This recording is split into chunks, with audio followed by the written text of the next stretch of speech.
안녕하세요. 저는 입만 열면 나 때는 타령을 하며 고지식함의 끝을 달리던 시모에게서 극적으로 탈출하게 된 아들을 키우고 있는 주부입니다. 전 시모에게 호되게 당한 이후엔 그 좋아하던 아이스 카페라떼도 끊게 되었는데요. 다들 서론이 길면 지루하실 테니 다 생략하고 바로 시작해 보겠습니다. 남편과 저는 첫 만남부터 마음이 잘 통하는 사이였어요. 소개팅 자리에서 처음 만난 남편은 평소 제가 바라던 남편상에 가까운 남자였고, 남편 역시 제가 평소 바라던 여자라며 고백을 해왔죠. 저흰 비교적 빠르게 연인 사이로 발전했고, 1년 남짓 연애 끝에 결혼까지 꼴이 나게 되었습니다.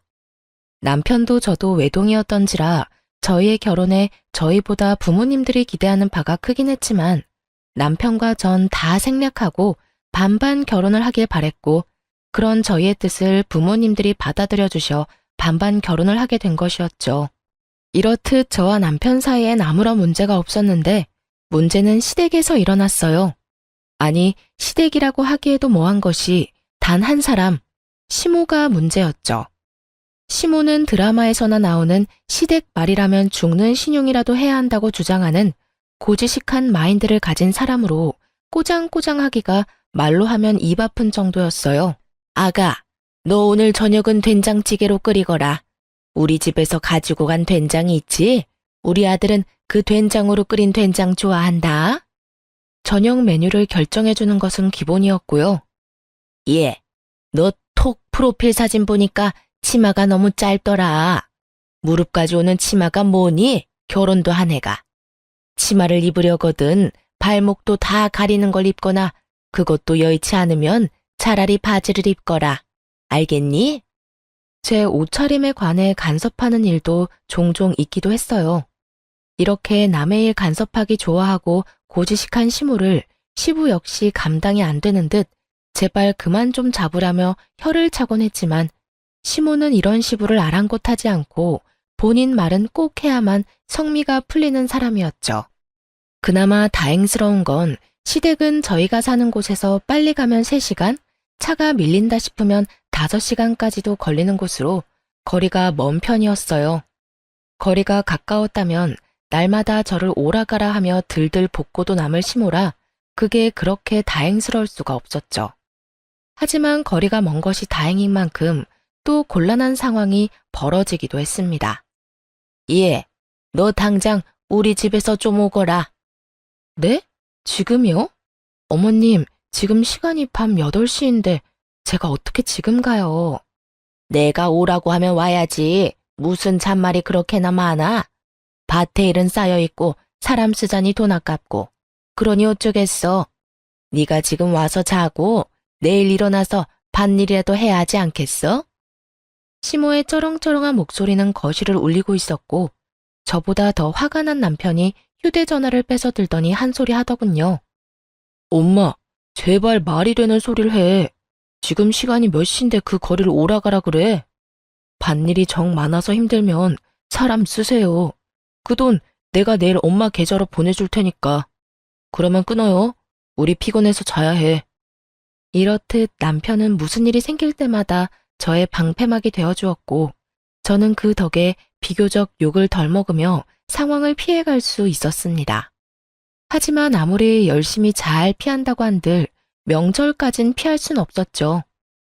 결혼하고 첫 번째 명절날 4시간 걸려 시댁에 갔더니 아니나 다를까 시모는 저에게 시비를 걸지 못해 안달이 난 사람처럼 내 옆에 찰싹 붙어 이상한 말들을 쏟아내기 시작하더군요. 얼마나 걸렸니? 한 4시간쯤 걸린 것 같아요. 연휴라서 그런지 차가 꽤 밀리더라고요. 그러게, 연휴 전에 출발했으면 얼마나 좋니? 우리 아들 4시간 운전한다고 고생했겠구나. 그랬으면 좋았겠지만 연휴 전엔 그이도 저도 출근해야 하니 사실상 불가능하죠. 그리고 운전은 저도 번갈아 가면서 같이 했으니까 많이 피곤하진 않을 거예요. 그래서 늦었나 보구나. 우리 아들만 운전했으면 그렇게까지 오래 걸리진 않았을 텐데 말이다. 네? 어머님, 저도 운전 오래 해서 잘해요. 그냥 오늘 차가 정말 많이 막혔어요.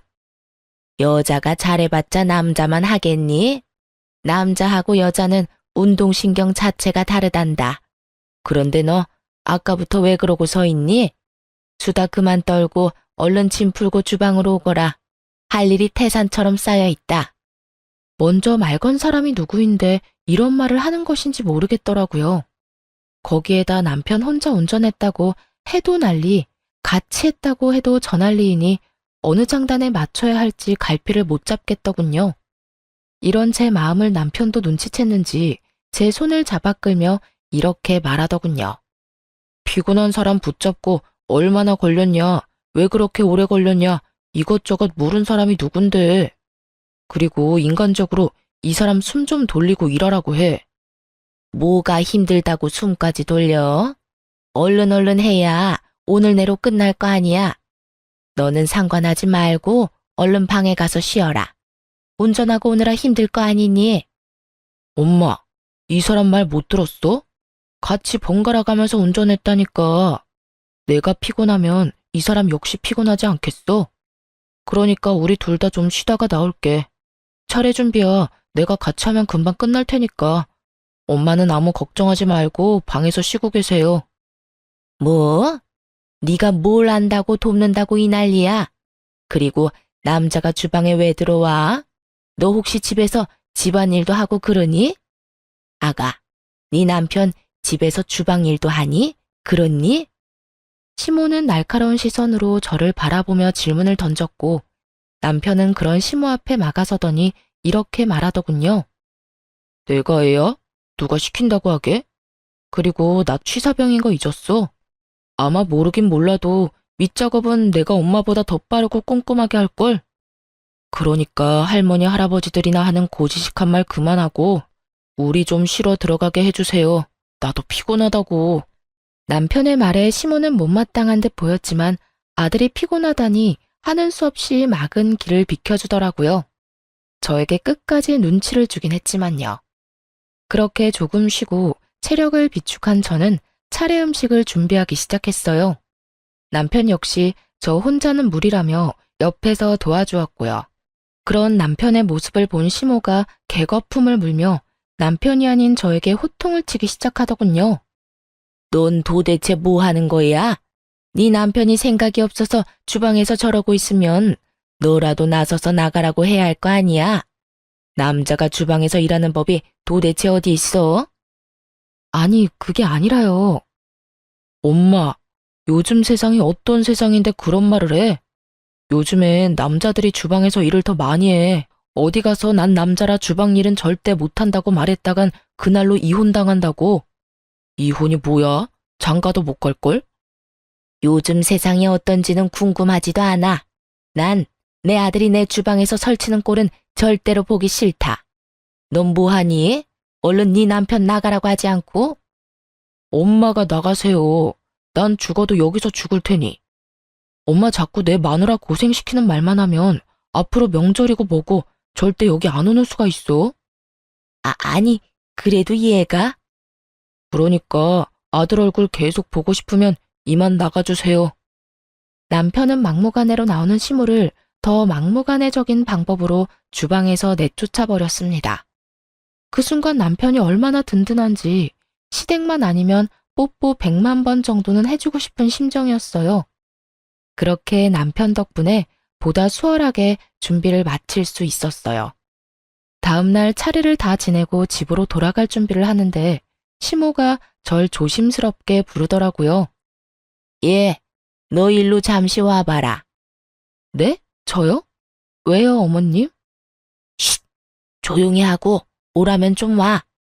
시모는 저를 아무도 없는 방으로 데리고 갔고 그곳에서 저에게 말도 안 되는 논리를 펼치며 하루 더 자고 가라고 강요하기 시작하더라고요.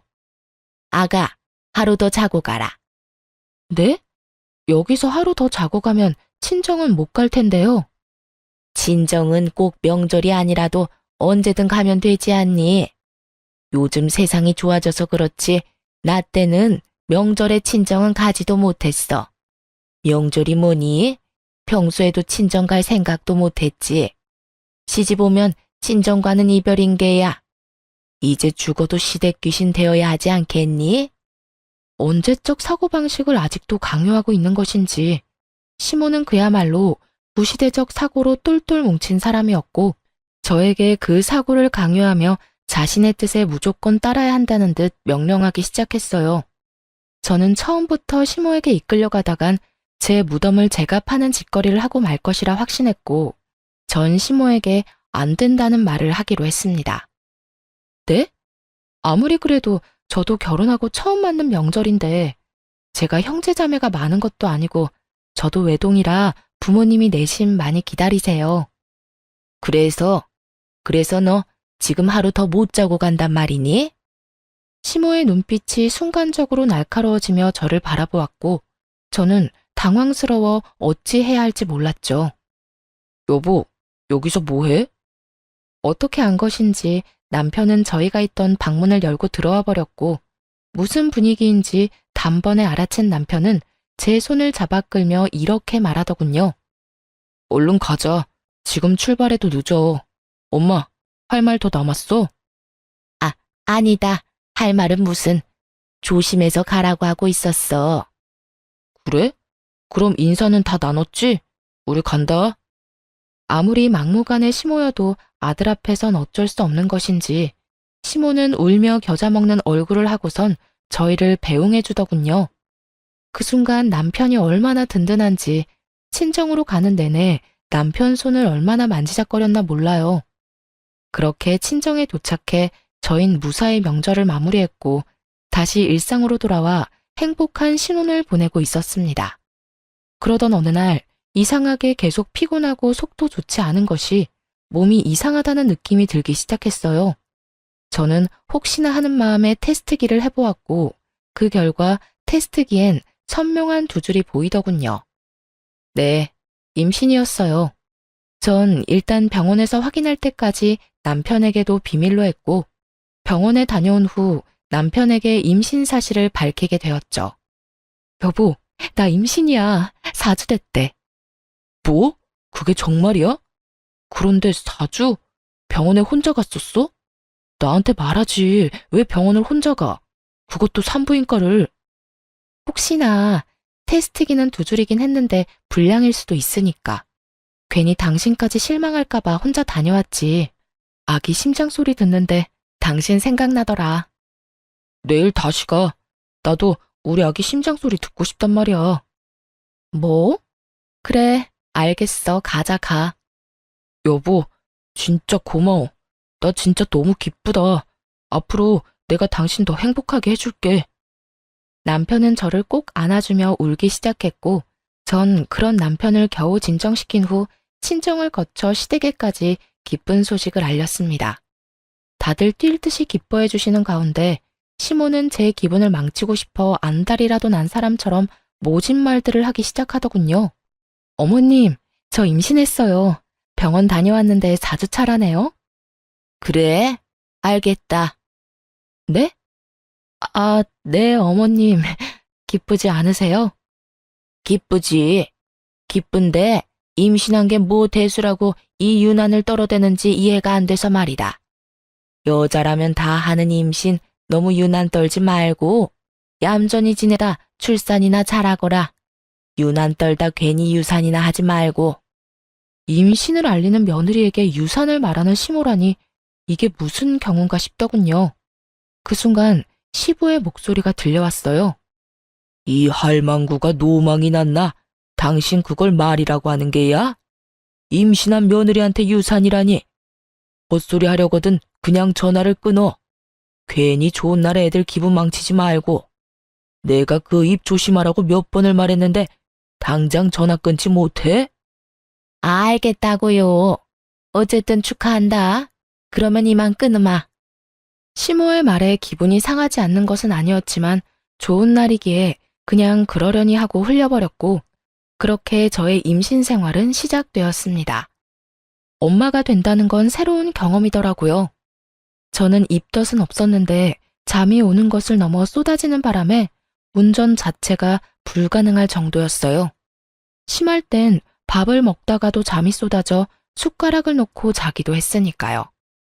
남편은 이런 제 상태를 친정 시댁 할 것 없이 다 알리며 혹여나 제가 움직여야 하는 일이 있다면 저 대신 남편을 불러달라고 신신당부를 하기도 했었죠. 하지만 시모는 이런 남편의 말을 깡그리 잊기라도 한 듯 전화가 와 당장 시댁으로 오라고 막무가내로 명령하기 시작하더라고요. 그 빌어먹을 나 때는 타령을 하면서요.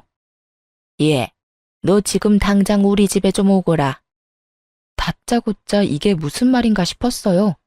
앞뒤 이유 설명도 없이 오라고 하니 제가 가기로 약속이라도 했는데 잊은 건가 하는 착각이 들 정도였죠. 네? 갑자기 어머님 댁으로요?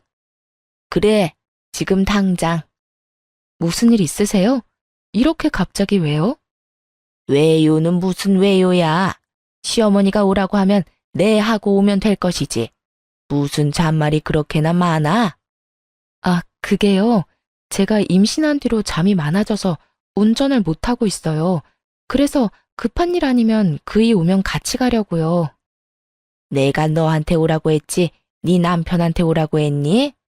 운전을 못하면 버스를 타고 오면 되지 않니? 오기 싫으면 오기 싫다고 하면 되지, 뭔 말이 그렇게나 많은지. 나 때는 시댁에서 오라고 하면 밤새 걸어서라도 가곤 했었다.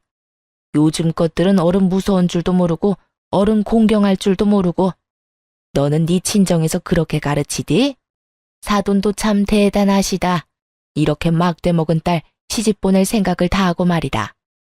저희 집에서 시댁에 가려면 기차 타고 내려서 버스 타고 또 그 버스에서 내리면 마을버스를 타고 또 들어가야 합니다. 거기서 끝일까요? 마을버스를 내리면 또 걸어서 한참 동안 들어가야 시댁이 나옵니다.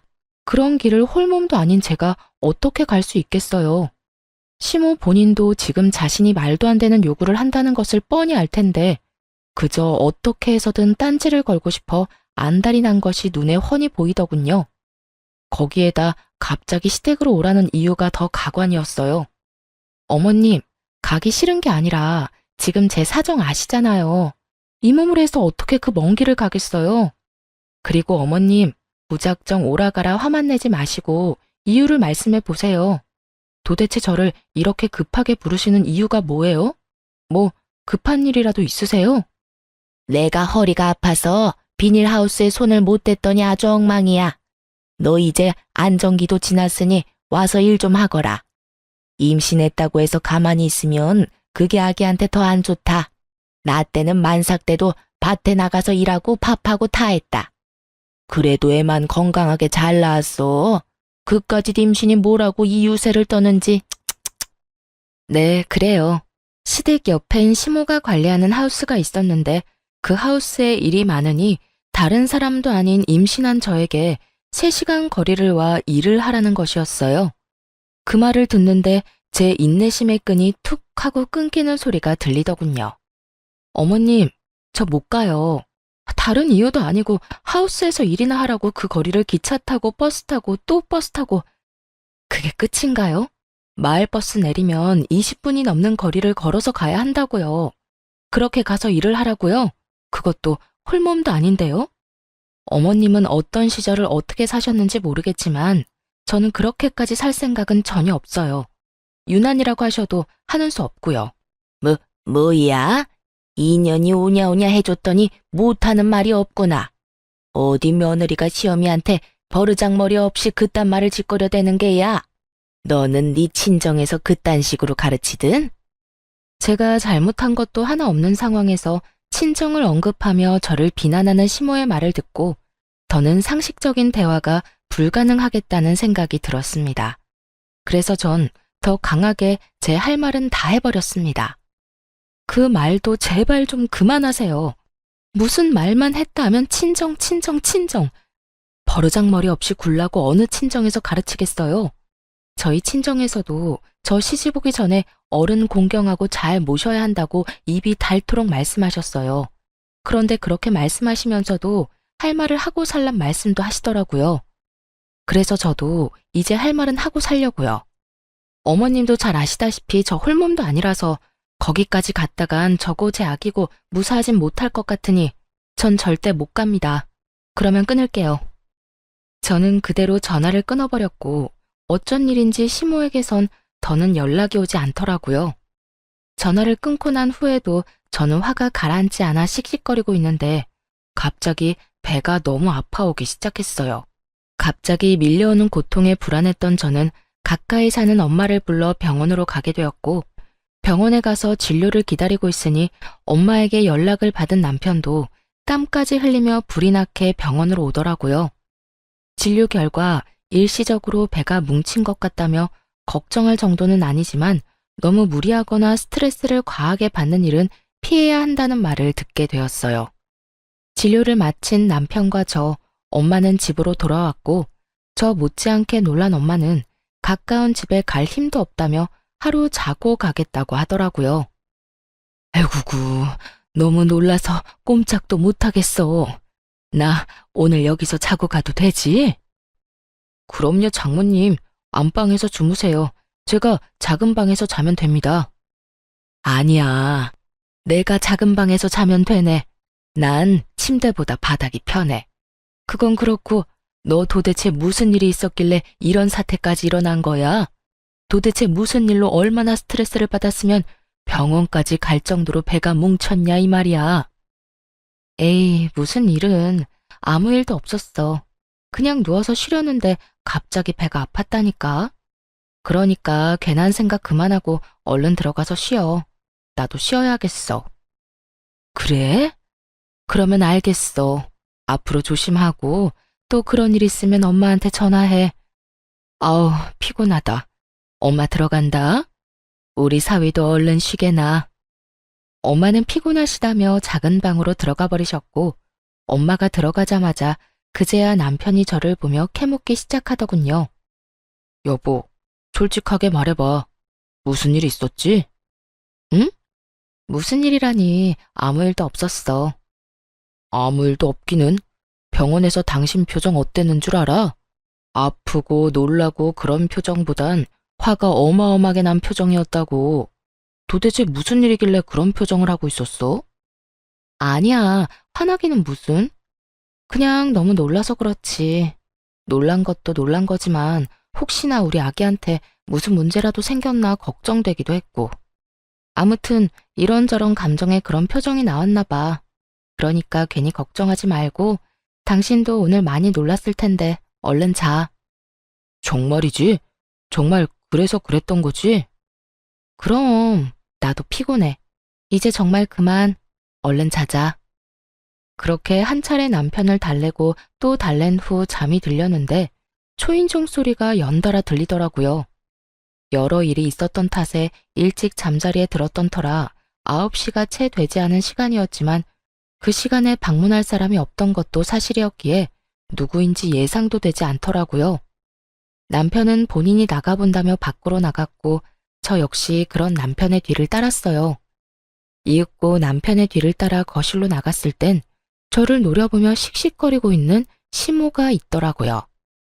저와 전화를 끊은 후 바로 온 것인지 일할 때 주로 입던 그 차림 그대로였어요. 엄마! 어머님, 여긴 어떻게 혼자 오신 거예요? 시모는 남편과 제 말이 들리지도 않는 것인지 아무런 대답도 하지 않고 저에게 달려와 그대로 손을 뻗었습니다. 워낙 순식간에 일어난 일이라 남편과 저는 아무 반응도 하지 못했습니다. 어머님. 어머님? 내가 네 어머님이기는 한가 보지? 내가 너랑 그렇게 전화 끊고 얼마나 화가 났으면 그 길로 여기까지 왔겠니? 네가 말한 대로 20분 걸어서 마을버스 타고 또 버스 타고 또 기차 타고 택시까지 타고 오니 지금이구나. 내가 그 개고생을 하면서 여기까지 올 동안 너는 내 아들이랑 좋은 시간 보내고 이제 자려고 했나 보지? 그런데 어쩌냐? 내가 이렇게 너 머리채 잡으려고 왔는데.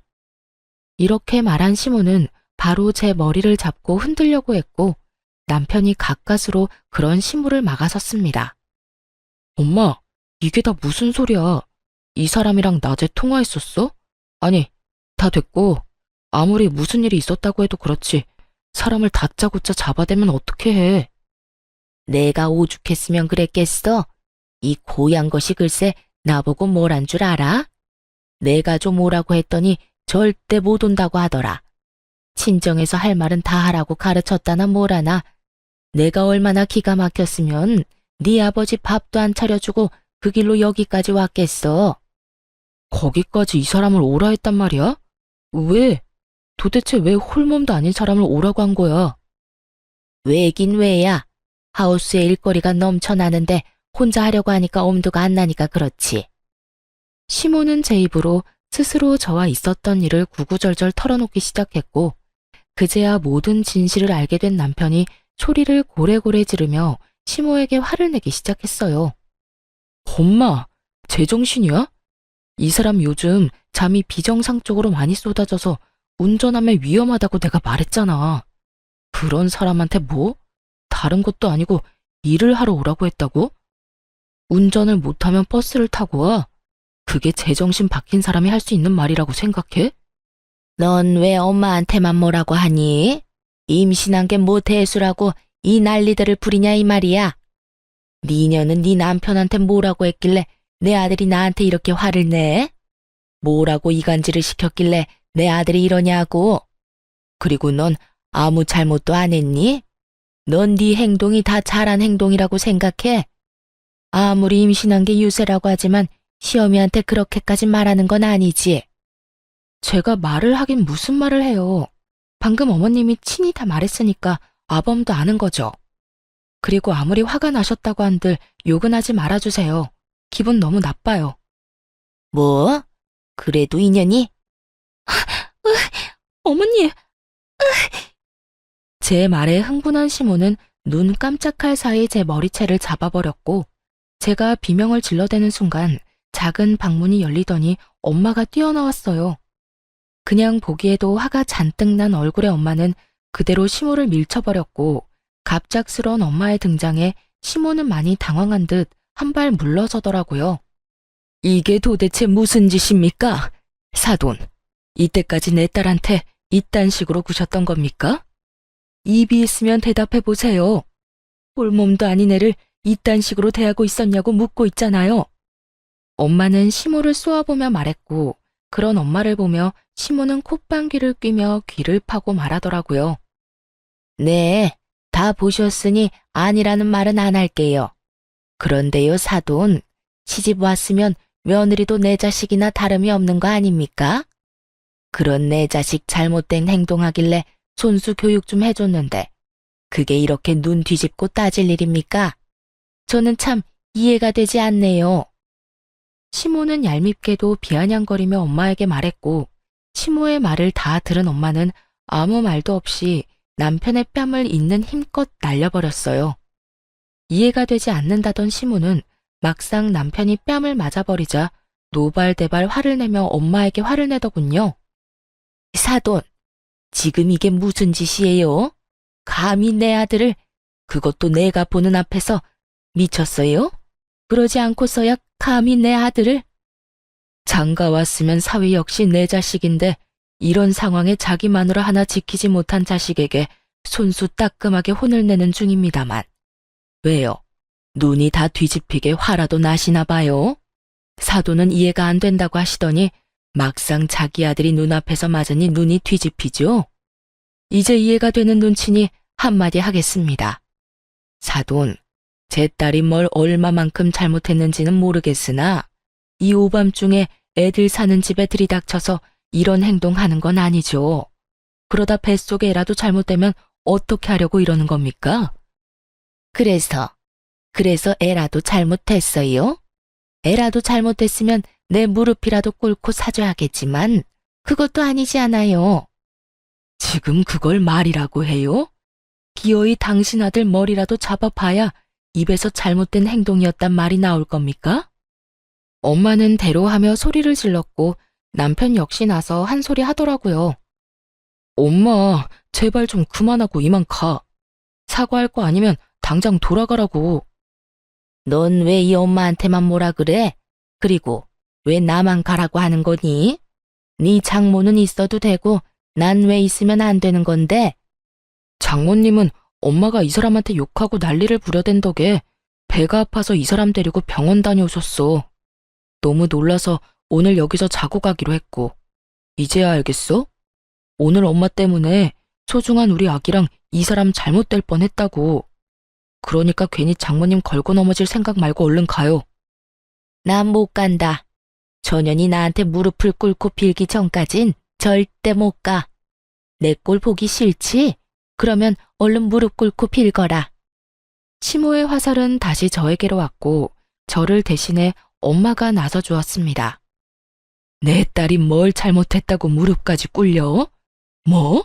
무릎을 꿇고 용서를 빌어? 용서를 빌어야 할 사람이 누군데 지금? 지금 반말하시는 거예요? 딸은 엄마 보고 배운다더니 엄마가 이 모양 이 꼴이니 딸이 그 모양이지. 남 욕하기 전에 본인 행동이나 똑바로 해. 자기는 상식이란 모르는 사람처럼 막무가내로 행동하면서 상대방한텐 대우받길 바라는 꼴이라니. 엄마의 말에 시모는 금방이라도 다시 손을 올릴 요량으로 엄마를 노려봤고 엄마 역시 그런 시모에게 지지 않고 노려봤어요. 그런 두 사람을 보던 저는 이대로 두다간 큰 사달이 나겠다는 생각이 들었고 두 사람 사이에서 중재를 하기 시작했습니다. 남편은 금방이라도 목덜미를 잡고 넘어갈 듯한 엄마를 부축하고 있었고요. 엄마, 그만해. 그러다 정말 쓰러지겠어. 어머님도 이제 그만하시고 돌아가 주세요. 여보, 어머님 좀 모셔다 드려. 밤길 위험해서 혼자서 못 가시니까. 제 입장에선 최대한의 예의를 다해서 한 말인데 이마저도 시모에겐 예의가 없다고 생각된 모양이었어요. 그 순간 욕을 하며 제 머리를 다시 잡아버렸거든요. 이년이 감히 어디서 시어미한테 이래라 저래라야? 네가 이딴 식으로 하니까 이 꼴을 당하는 게야. 네가 이딴 식으로 하니까 네 친정 부모가 욕하는 거라고. 정말 아수라장이 따로 없었죠. 엄마는 제 머리채가 다시 잡히는 걸 보고 눈이 뒤집혀 시모에게 달려들고 있었고 남편은 시모를 저에게서 떼놓느라 안간 힘을 쓰고 있었고요. 그 순간 시모가 활짝 열어둔 현관문을 통해 시부가 집으로 들어왔고 집안 상황을 조용히 보던 시부는 시모에게 크게 화를 내기 시작했습니다. 이게 다 무슨 짓이야? 당장 그 손 못 놔? 당신이 제정신이야? 갑작스러운 시부의 등장과 함께 이어진 불호령에 시모는 귀신이라도 본 듯 화들짝 놀래며 제 머리카락을 놓아주었습니다. 그리고 그와 동시에 시부는 시모의 머리를 낚아채서 밖으로 질질 끌어버리더군요. 시모는 덜덜 떨며 시부 눈치를 살피더라고요. 저는 그 자리에서 주저앉아 버렸고 남편은 제 어깨를 감싸 안아주더군요. 시부는 그 상황을 모두 지켜본 후 다시 화를 내기 시작했어요. 내가 당신 집에 없길래 혹시나 여기 있을까 해서 와봤더니 여기가 어디라고 여길 와서 이 난리를 피우고 있는 게야. 내가 분명히 말했지. 다시 한번 며느리한테 시짜짓거리 하다가 걸리면 당신 이혼당할 줄 알라고. 내가 그렇게 며느리 힘들게 괴롭히지 말라고 했거늘 또 이 사단을 만들어. 당신이 인간이야? 애 낳은 부모가 맞긴 한계야. 어떻게 된 부모가 다른 사람도 아니고 뱃속에 아기까지 가진 사람한테 이딴 저급한 짓을? 말을 들어보니 시부는 평소에도 감정 조절을 잘 못하는 시모를 알고서 여러 번 경고를 했다고 합니다. 손버릇이 고약한 사람이라 혹시나 이런 말도 안 되는 짓거리를 할까봐 입이 닳도록 시모에게 그러면 안 된다고 말을 했다더라고요.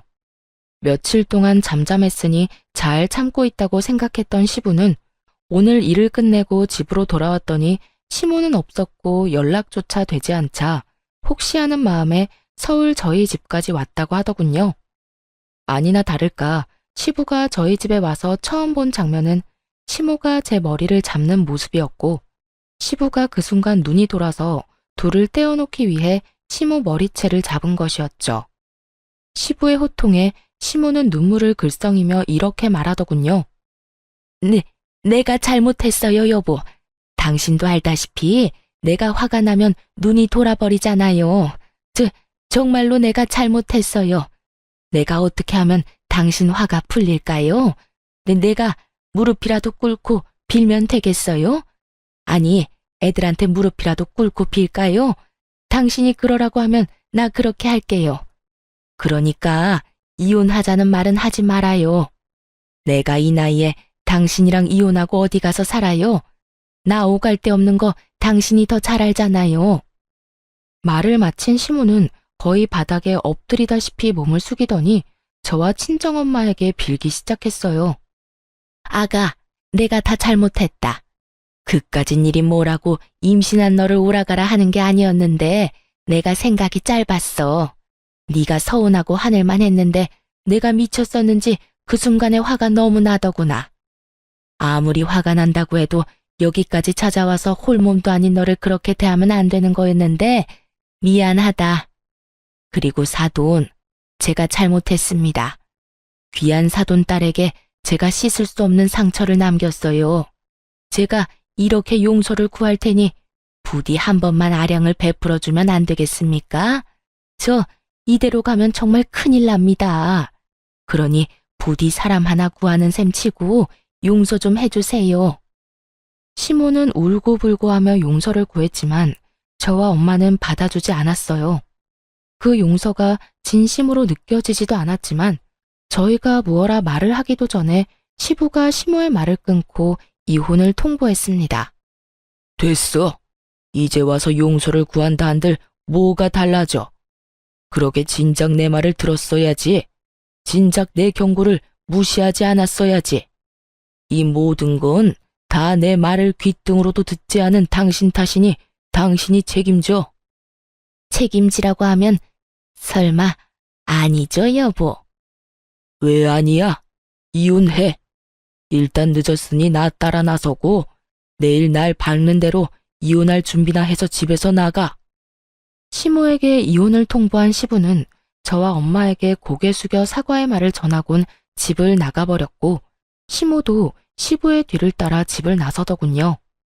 방금 전까지 울고불고 매달리던 건 다 잊었는지 이런 말을 남기고서 말이죠. 내가 너 가만둘 줄 알아? 내가 너 절대 가만히 안 둘 거다. 이혼? 웃기지 말라고 그래.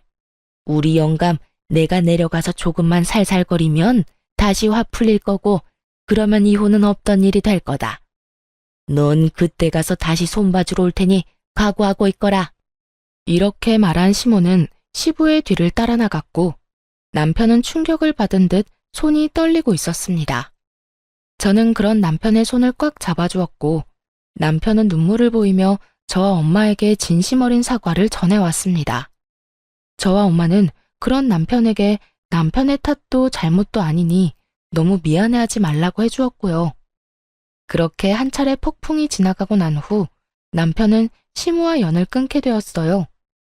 가만히 있으면 절반이라도 갔을 텐데 그마저도 힘든 시모가 남편에게 굳이 전화까지 걸어 남편의 인내심마저 끊기게 만들었거든요.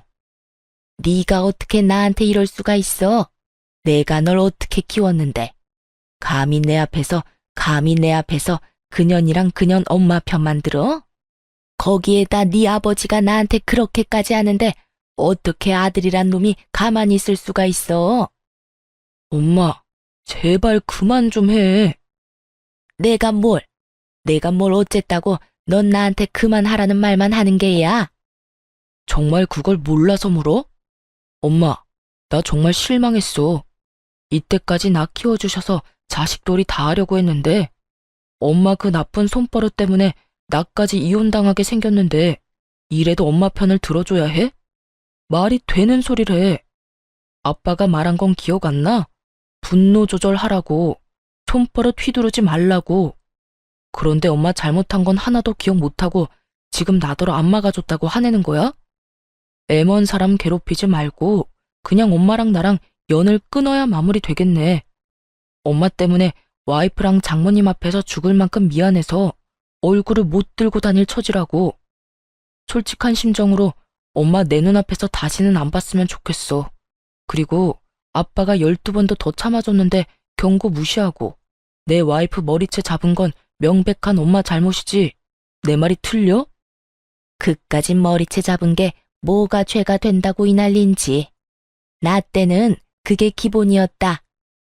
그 나 때는 얘기 좀 그만해. 할머니가 엄마한테 언제 그랬다고 내가 아버지한테 다 물어봤거든? 할머니, 엄마한테 시집살이는커녕 딸처럼 잘 대해줬다고 하던데 왜 말끝마다 그딴 말을 하는 거야? 그리고 엄마가 그렇게 당했다고 해도 엄마가 당했다고 엄마 며느리한테 당한 만큼 행동하는 게 당연한 거야? 나 이제 엄마 보고 싶지 않아. 엄마랑 영 끊고 살고 싶어. 그러니까 좋은 일이든 나쁜 일이든 다신 나한테 연락하지 마. 남편은 전화를 끊어버렸고 제가 보는 앞에서 시모의 번호를 차단해버리더라고요. 저 역시 시모를 차단해버렸고요. 그렇게 저흰 시모와의 연을 끊어버린 채 지냈고 무사히 출산을 했습니다. 출산을 하고 난 후 첫 돌이 지났을 무렵 남편이 잊고 있던 시모의 소식을 들려주더라고요. 엄마랑 아버지 이혼하셨어. 어? 결국? 당신이 아무 말도 없길래 그냥 아버님이 용서하시고 계속 사시는 줄 알았어. 계속 살긴. 괜히 당신 홀몸도 아닌데 걱정할까봐 말을 안 했었지. 출산하고 나서는 아기 케어하고 몸 회복하느라 힘들 텐데 좋은 이야기도 아닌 말로 당신 신경 쓰이게 하고 싶지도 않았고 말이야. 그랬구나. 그러면 나 출산하기 전에 이혼하셨던 거야?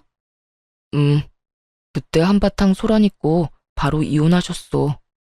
나한테 전화해서 난리 피운 것도 다 들켜서 아버지가 두말하지 않고 서둘러 이혼했다고 하시더라고. 이때껏 내 생각을 해서 참고 사셨는데 이젠 그럴 이유가 없어지셨다고 말이야. 아, 그러셨구나.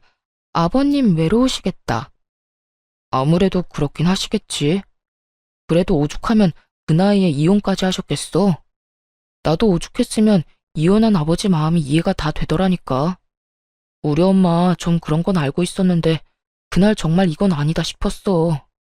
이렇게까지 돼서 안타깝긴 한데 그래도 아닌 건 아닌 거니까.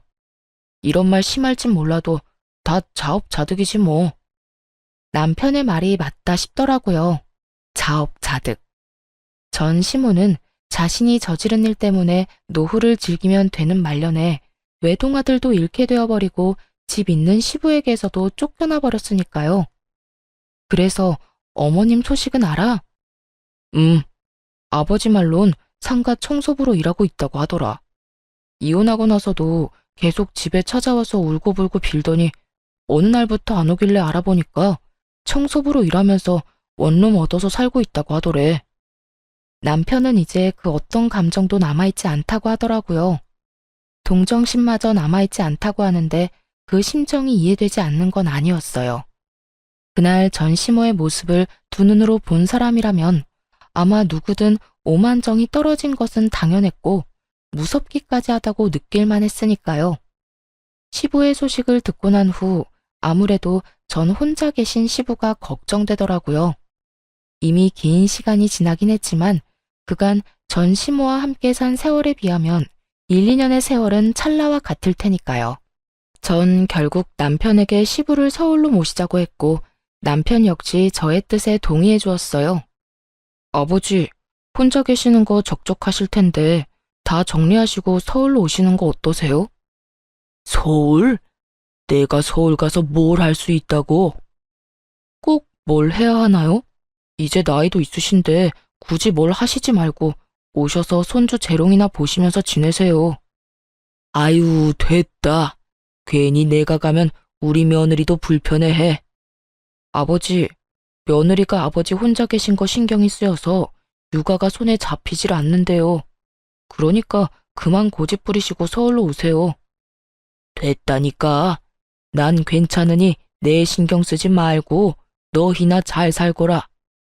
이렇듯 시부는 한사코 저희의 제안을 거절했지만 저희는 끈질겼고 결국 시부는 시골 생활을 다 정리하시고 서울 저희 집 근처로 오시게 되었습니다. 그 후로 저는 남편과 함께 아들을 키우며 잘 살고 있어요. 시부는 자주 찾아뵙고 있기도 하지만 시부 역시 저희 집에 자주 오시고 계십니다. 처음에 며느리 힘들다며 저희 집에 발걸음도 하지 않던 시부께선 제가 한여름에 땀을 뻘뻘 흘리며 아들 안고 시부 집에 들어섰더니 아주 화들짝 놀라시며 버선발로 마중 나오시더라고요. 아가야, 이 더운 날 왜 왔어? 이렇게 더운 날엔 오지 말라고 하지 않았어? 아휴, 앞으로는 내가 너희 집으로 가마. 그러니까 그냥 나한테 연락해서 오라고 하려무나. 이러고 힘들게 오지 말고. 이렇게 말씀하시곤 그 뒤론 편하게 저희 집에 오시곤 하세요. 물론 오시기 전엔 꼭 제가 어디 있는지 뭘 하는지 바쁘진 않은지 제 스케줄을 물어보시고요. 그것뿐인 줄 아세요? 얼마나 섬세하신지 친정엄마보다 더 섬세한 손길로 아들을 잘 케어해 주시는 덕분에 아들이 시부만 보면 글쎄 웃음꽃이 핀다니까요. 그 덕에 저는 시부가 오시는 날이면 마치 휴일을 맞이한 직장인이 된 기분이랄까요. 저흰 계절마다 양가 부모님을 모시고 여행을 다니기도 하고 명절이 되면 다 함께 모여 맛있는 것도 해먹으며 시간을 보내고 있어요. 처음엔 아무래도 조금 어색해하던 양가 부모님들도 이젠 계절이 바뀔 때가 되면 서로 연락을 주고받으시며 여행지를 의논하시곤 하더라고요. 그 모습을 보는데 참 행복했습니다. 앞으로도 이렇게 살아가 보려고요. 가족끼리 모여 살고 하하호호 웃을 일도 많이 만들고 힘든 일이 있다면 서로 나누기도 하면서요. 이로써 저의 긴 사연도 끝이 났네요. 어떠셨나요? 실컷 욕이라도 해주셨나요? 저의 긴 사연 끝까지 함께 해주셔서 감사하고 다들 행복만 가득하길 바라며 저는 이만 물러가 볼게요. 좋은 하루 되세요.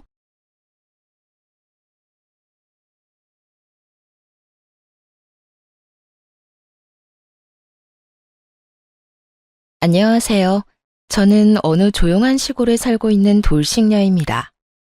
저에게 이혼이란 상상도 한 적도 없는 단어였는데 어느새 정신을 차리고 저 자신을 돌아보니 제 마음의 상처는 깊었고 저는 이혼녀가 되어 있더군요. 지금은 마음의 상처도 많이 아물었고 이혼을 떠올려도 괜찮습니다. 처음 이혼했을 때만 해도 힘들더라고요. 아무리 오만정이 떨어졌다 한들 한때는 결혼할 만큼 사랑했던 사람이었으니까요. 제가 왜 사랑했던 사람과 이혼까지 하게 됐는지 저의 기가 막히는 사연 들어보실래요? 저와 남편은 동호회에서 만난 사이였어요. 언제나 하하호호 잘 웃고 좋은 사람이었던 남편의 주위엔 사람이 항상 많았고 그에 비해 내성적인 저는 그저 참석에 의미를 둔 모임이었어요. 그러던 어느 날 남편이 저에게 말을 걸어오더라고요. 저기 괜찮으시면 이쪽으로 오셔서 같이 시간 보내요. 네? 저요? 아, 네. 감사합니다. 남편은 내성적인 제가 모임에 잘 적응할 수 있도록 저를 잘 챙겨주었고 전 자연스럽게 그런 남편에게 마음이 가더라고요. 남편 역시 처음 저를 본 순간부터 마음이 움직였다고 고백을 해왔고 저는 그런 남편을 받아들이며 연애를 시작하게 되었습니다. 연애를 하며 단 한 번의 싸움도 하지 않고선 결혼 마음을 먹게 되었고 결혼만 마음먹으면 다 끝인 줄 알았는데 현실은 그렇지 않더라고요. 시댁은 형편이 넉넉하지 않았고 그에 비해 친정은 자산이 꽤 있는 편이었어요. 그럼에도 불구하고 시댁에선 이런 말을 하더라고요. 내가 우리 아들이 좋다고 하니 일단 결혼을 시키긴 한다마는 네가 썩 마음에 드는 며느리감은 아니란 걸 알고 있었으면 한단다. 이렇듯 저를 깎아내리는 말을 시모는 서슴없이 하긴 했지만 내심 부자인 저희 집을 시댁에선 좋아하는 눈치였고 친정에선 이런 시모의 태도가 마음에 들지 않는다며 결혼을 반대하기도 하셨죠. 넌 그런 소리를 듣고도 결혼하고 싶어? 어떻게 사람 면전에 두고 마음에 든다 안 든다 그딴 말을 할 수가 있는 거야. 자기 자식 귀하면 남의 자식 귀한 줄도 알아야지. 집안이라도 우리보다 좋으면 내가 억울하지도 않지. 처져도 한참 처지는 주제에 어디서 그딴 말을 하냐고. 네가 뭐가 부족해서. 자기 아들만 대기업 다니니? 너도 대기업 다녀. 엄마, 조금만 진정 좀 해.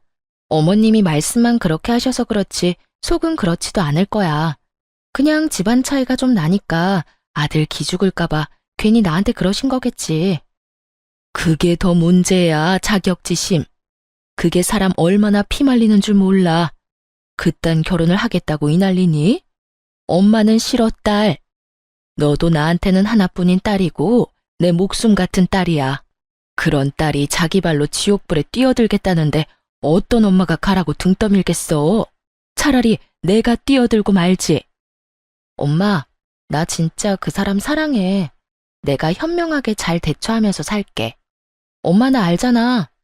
나 그 사람 이대로 놓치면 평생 후회할 것 같아. 미안해요. 이런 문제로 엄마 속상하게 해서. 정말 속상해서 죽겠어. 난 너를 귀하게 키웠는데 넌 왜 이런 취급에도 아랑곳하지를 않니? 그깟 사랑이 뭐라고? 한 번만 더 생각해봐. 더 깊이, 더 신중하게 생각해보고 다시 이야기하자. 전 이러한 부모님의 반대에도 남편을 사랑했기에 부모님을 설득해 결혼을 하게 되었고, 이젠 행복한 일만 남았다고 생각했습니다. 반대와 만류에도 설득하고 또 설득해서 한 결혼. 처음엔 참 행복하고 너무나도 좋았어요. 사랑하는 사람과 밤늦게 헤어질 일도 없고, 온종일 함께할 수 있는 주말이 오면 집엔 웃음소리가 끊이질 않았었죠. 그렇게 행복한 신혼생활에도 문제는 있었어요.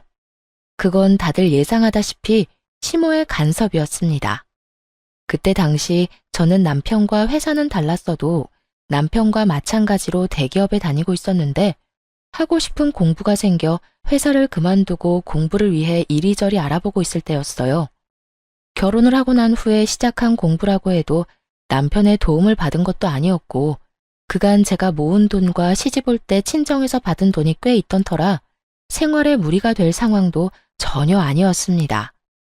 하지만 시모는 이러한 상황을 전혀 알지 못한 채 저의 상황을 걸고 넘어지기 시작하더라고요. 난 도대체 네가 이해가 안 된다. 그 좋은 회사 그만두고 갑자기 공부를 하니? 그것도 결혼까지 한 애가 말이야. 너흰 미래 준비 같은 건 안 하니? 한 푼이라도 더 벌 수 있을 때 더 벌어야 나중에 아기 낳고 하면 여유롭게 생활할 거 아니야. 어머님, 미래 생각해서 공부하려고 하는 거예요. 제가 회사 그만두고 공부한다고 해서 저희 집 무너지는 것도 아니고 생활이 불가능한 것도 아니에요. 그러니까 그 공부를 하필 내 아들하고 결혼하고 난 후에 하냐고. 내 아들 혼자 벌어 생활비부터 시작해서 네 뒷바라지까지 하면 얼마나 힘들겠니? 왜 내 아들이 힘들게 번 돈으로 네 뒷바라지까지 해야 하냐니 말이다. 지금 하는 공부도 그이가 벌어다 주는 돈으로 하는 것도 아니고요. 제가 공부하려고 따로 모아뒀던 돈으로 시작하는 거예요. 그리고 제가 일을 쉬고 공부를 시작했다고 한들 그이가 집에 생활비를 더 많이 주는 것도 아니고 평소대로 저하고 그이 반반씩 내서 생활하고 있기도 하고요. 뭘 걱정하시는지 충분히 아는데 그런 걱정은 안 하셔도 돼요. 걱정이 되는데 어떻게 걱정을 안 하니? 뭘 하려고 모아뒀던 돈이었든 빚을 낸 돈이든 난 관심 없고 그런 돈이 있었으면 가정의 보탬이 될 생각을 하던가. 이때껏 네 남편 힘들게 키워준 이 시어머니한테 용돈 줄 생각을 해야지. 그걸 홀라당 공부나 한다고 쓴다고 하니 내가 참 기가 다 막혀 숨을 쉴 수가 없다. 여러분은 이해가 되나요? 결혼을 하면 여자는 자신의 미래와 행복을 위해 투자를 하면 안 되는 건가요? 심지어 그 투자가 사치도 아닌 공부인데요. 거기에다 공부를 하고자 처녀 때부터 모아두었던 돈을 왜 제가 남편을 키워준 시댁에 줘야 하나요? 그건 엄연히 제가 목적을 가지고 모았던 돈인데요. 전 시모의 말이 도무지 이해가 되지 않았고 그쯤 되니 집안 차이의 문제가 아닌 시모가 가진 이상한 가치관이 문제라는 생각이 들더군요. 숨을 쉴 수가 없다며 호통을 치던 시모는 크게 한숨 한 번을 쉬더니 전형적인 막장 시모의 대사를 읊어대고선 전화를 신경질적이게 끊어버리더라고요. 요즘 애들이 그런 거니? 아니면 너만 그런 거니? 어떻게 한 가정을 이룬 애가 어쩌면 그렇게 네 생각만 하니? 너 같은 애 데리고 사는 내 아들이 불쌍하다 불쌍해. 하여튼 생활비에서 네 공부하는 돈 빼쓰는 거 아니라고 하니 그냥 넘어가는데 혹여나 네 공부한다고 내 아들 힘들게 했다간 내가 네 친정에 전화해서 생활비 받아낼 테니 그런 줄 알아. 이게 결혼하고 2달도 되지 않았을 때 있었던 일입니다. 다른 것도 아닌 제가 제 돈으로 공부를 하겠다는데 그것도 결혼한 지 2달도 되지 않았을 때 이런 말을 듣게 되니 무언가 이건 아니다라는 생각이 강하게 들더라고요. 이런 이상한 가치관과 이상한 성격의 시모라면 앞으로 내가 존경하며 살 수는 없겠다라는 생각도 들었고요. 전 이런 시모의 말에 대해 남편은 어떻게 생각하는지 궁금했고 그날 저녁 남편에게 시모가 한 말을 전하면서 묻게 되었어요. 어머님이 그러시던데 당신은 어떻게 생각해? 당신도 내가 이기적이라고 생각해? 뭐? 엄마가 그랬다고? 엄마는 도대체 왜 그러는지 몰라. 내 생각을 물을 필요가 뭐 있어? 응? 그게 무슨 말이야? 잘 생각해봐. 내가 당신이 이기적이라고 생각했으면 애초에 당신이 공부 이야기 꺼냈을 때 말렸겠지. 내가 당신이 처음 그 이야기 꺼내면서 내 생각 물을 때도 말했지. 사실 당신이 회사 그만두는 거 아깝지 않은 건 아니라고. 워낙 좋은 회사이기도 하고 그만큼 당신이 그 회사에 들어가기 위해 얼마나 노력했을지 다 아니 그 시간들이 아깝다고. 지금도 마찬가지야. 당신이 노력한 시간들이 아무 의미가 없어질까봐 아깝다고 한 것뿐이지. 당신이 새로운 도전을 하겠다는 것을 이기적으로 생각한 적? 맹세하건대 단 한 번도 없어. 역시 당신은 나랑 생각하는 게 비슷할 거라 생각했어. 그렇게 말해줘서 고마워. 사실 나 조금 혼란스럽기도 했거든. 고맙긴 당연한 거야.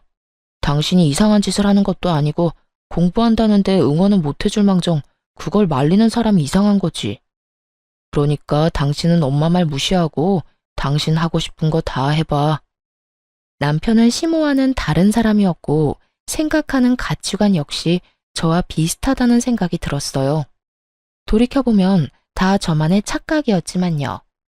그 후로도 시모에게서 연락이 올 때마다 갖은 구박들을 하려고 시동을 거는 듯 했지만 저는 그런 시모에게 맞서 갖은 변명들을 대며 전화를 그냥 끊어버렸죠.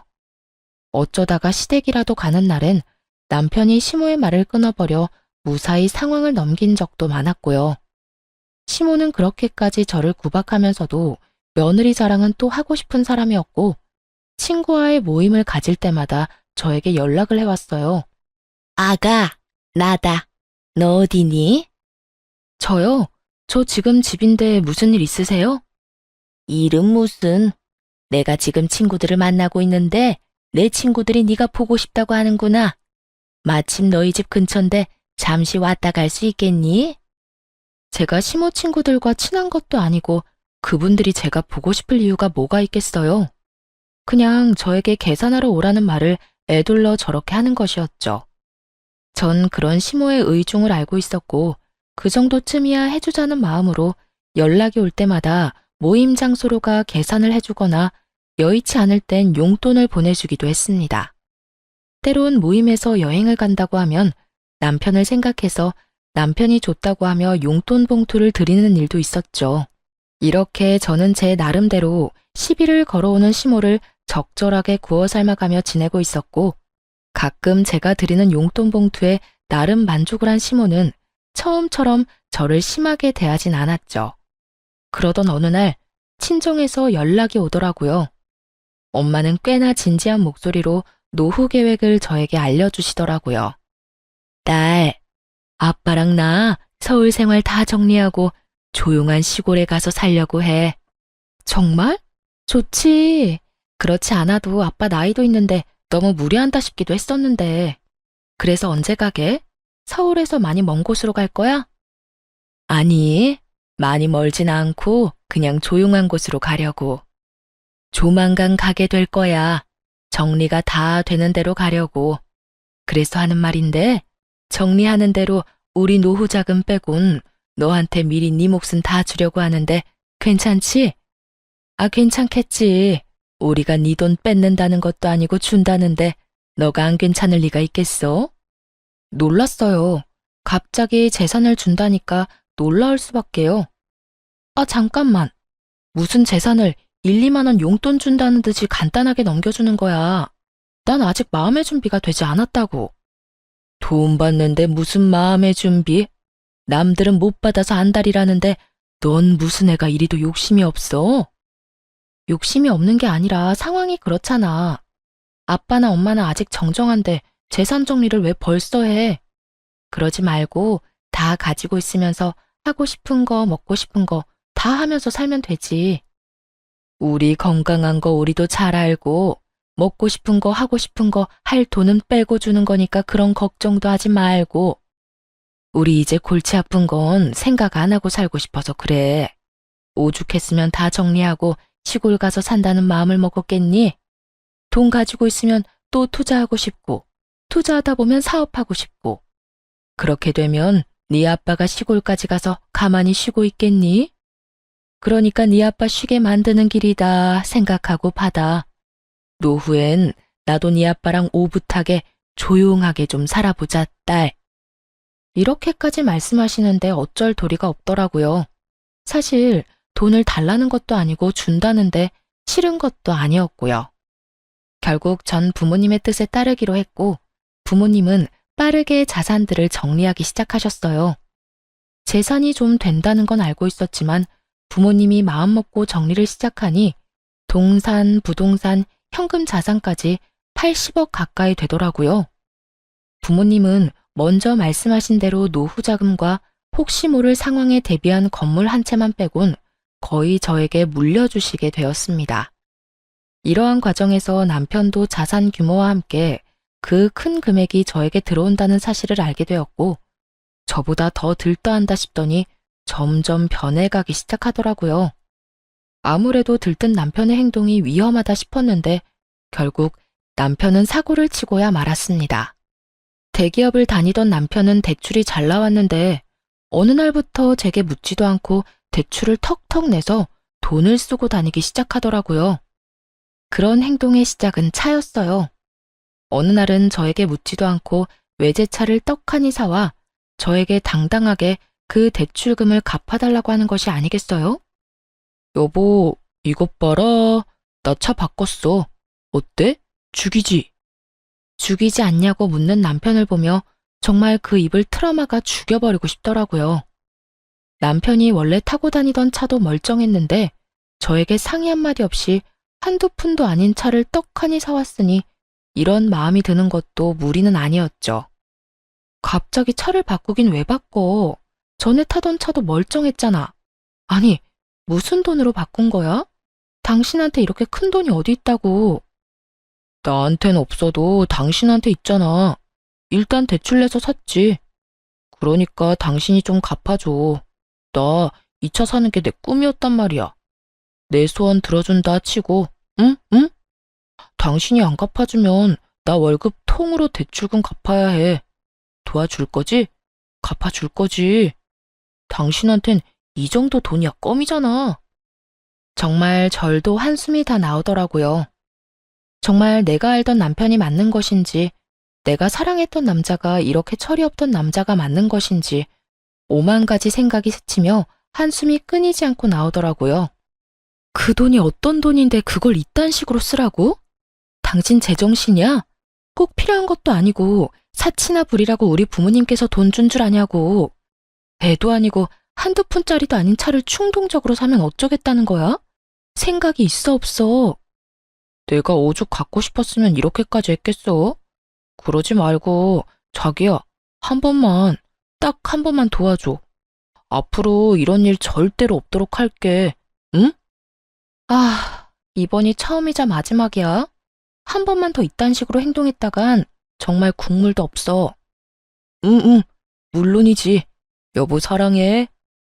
생각 같아선 차고 남편이고 확 반품을 해버리고 싶은 심정이야 굴뚝 같았지만 그때까진 이혼 생각이 전혀 없었기에 다신 이런 일 벌이지 말란 경고만 하고 대출금을 갚아주게 되었습니다.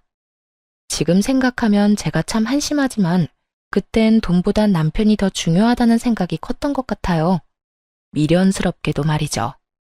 마지막이라고 했던 남편은 점점 씀씀이가 해퍼진다 싶더니 어느 순간부턴 생활비마저 주지 않더라고요. 여보, 이번 달 생활비 또 안 들어왔더라? 왜 나한테 생활비 안 줘? 요즘 힘들어? 당신 재산이 얼만데 고작 월급쟁이 월급을 달라고 그러냐? 혹시 이런 거 아시나요? 할 말은 수도 없이 많은데 말문이 턱하니 막혀버리는 상황. 남편은 한결같이 월급쟁이 월급이라는 대답을 하며 저를 쪼잔한 사람으로 몰아갔고, 저는 그런 남편을 보며 할 말은 많았지만 말문이 막혀 말이 나오지 않더라고요. 거기에다 싸우고 싶지 않은 마음도 컸던 터라 굳이 입을 떼지도 않았고요.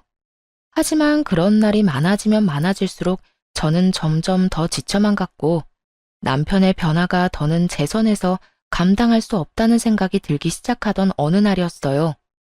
몸도 마음도 많이 지쳐 집에서 쉬고 있는데 시모에게서 전화가 오더라고요. 아가, 다음 주 토요일에 너도 올 거지? 우리 이사하는 날 말이야. 네, 어머님? 이사하세요? 저는 정말 몰랐던 사실이라 깜짝 놀라며 되물었고, 저의 물음에 시모는 더 의아하다는 듯 저를 충격에 빠뜨리는 말들을 하기 시작했어요. 다 알면서 왜 모른 척이야? 네가 가지고 있는 반포 아파트, 거기 우리가 들어가서 살기로 했잖니? 네 남편이 계약 기간 다 끝났으니까 들어가서 살라고 했잖아. 너도 허락했다고 하던데 혹시 잊고 있었니? 넌 젊은 애가 어디 정신을 빼놓고 살길래 그런 걸 잊어. 하여튼 네 시누이 좋아서 입이 귀에 걸렸다.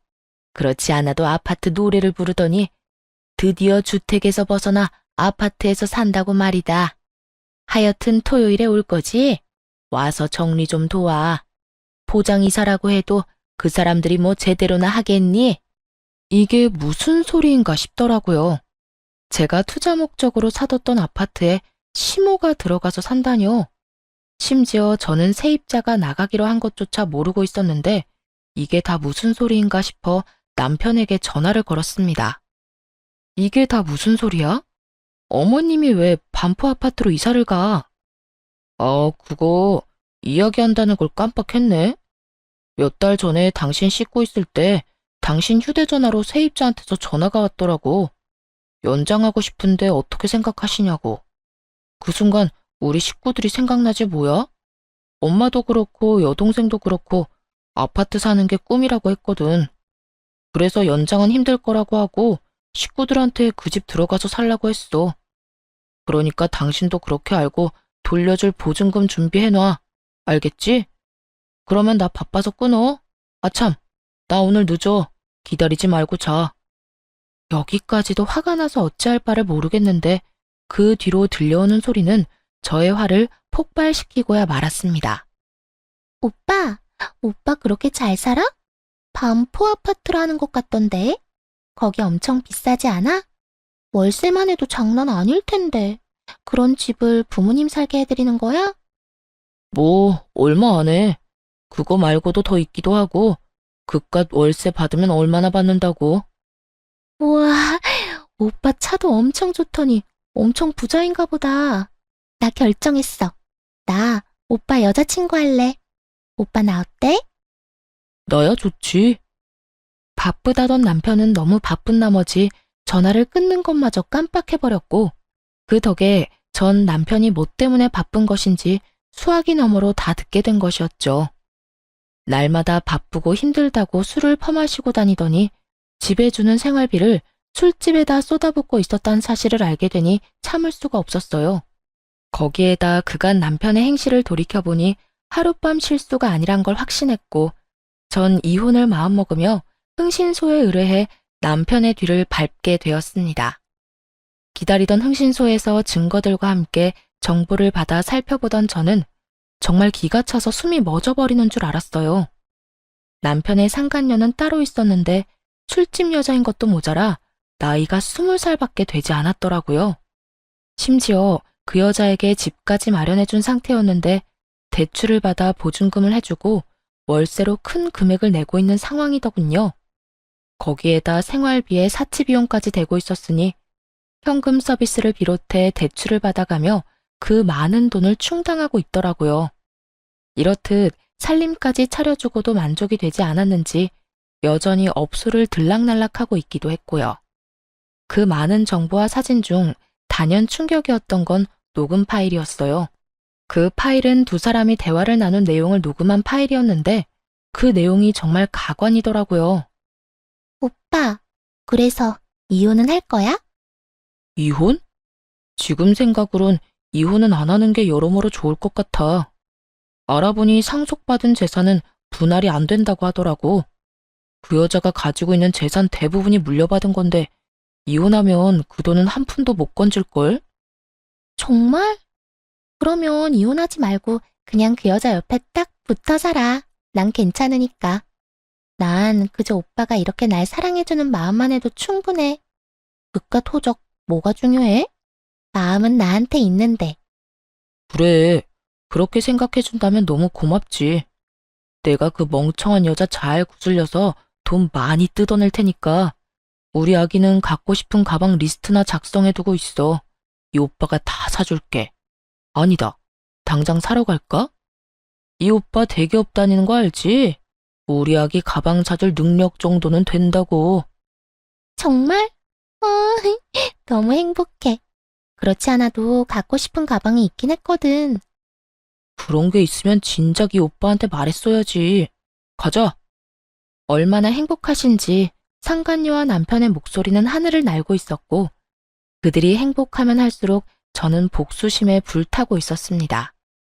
배신감이란 감정이 사람을 정말 미치게 만들더라고요. 그것도 다른 사람도 아닌 내가 사랑해서 내가 선택하고 나와 함께 한 집에서 살 섞고 사는 사람이라니. 남편의 배신은 정말 이루 말할 수 없는 절망감과 분노를 가져다 주더군요.